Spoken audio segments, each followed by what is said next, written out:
ஆட்டோக்காரர் ஒரு கர்ப்பிணி பெண்ணை ஆட்டோல ஏத்திக்கிட்டு ஹாஸ்பிட்டலுக்கு போறாங்க. பெரிய மழை பெஞ்சுக்கிட்டு இருக்கு. அப்ப அவர்கிட்ட இருந்த அந்த கொடைய அந்த கர்ப்பிணி பெண்ணை கிட்ட கொடுத்துட்டு இதை எடுத்துக்கிட்டு போமா அப்படின்னு சொல்றாங்க. அப்ப அந்த பொண்ணு சொல்றாங்க, ஆனா இது எப்படி நான் உங்ககிட்ட நான் திருப்பி கொடுக்கறது? அதுக்கு அந்த ஆட்டோக்காரர் சொல்றாரு, வேற யாருக்காவது தேவைப்படுறவங்களுக்கு கொடுத்துருமா அப்படின்னு சொல்லிட்டு அவர் போயிடுறாரு.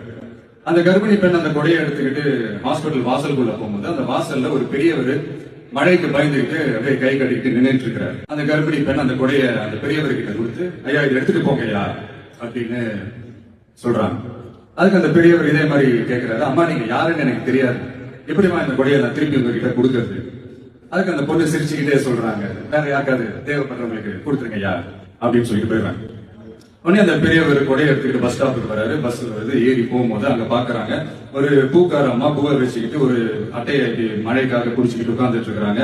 பெரியவர் போய் அந்த கொடையை அந்த பூக்கார அம்மா கிட்ட கொடுத்துட்டு அவர் பஸ் ஏறி போயிடுறாரு. பூக்காரம்மா அந்த கொடையை எடுத்துக்கிட்டு வீட்டுக்கிட்ட வரும்போது அங்க ஒரு ஸ்கூல் படிக்கிற பொண்ணு பேக் எல்லாம் மாட்டிக்கிட்டு மழையில ஓடி வர்றாங்க.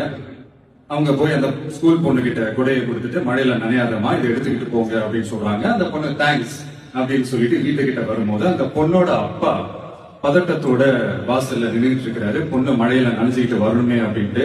அந்த அப்பா வேற யாரும் இல்ல, அந்த ஆட்டோக்காரர்.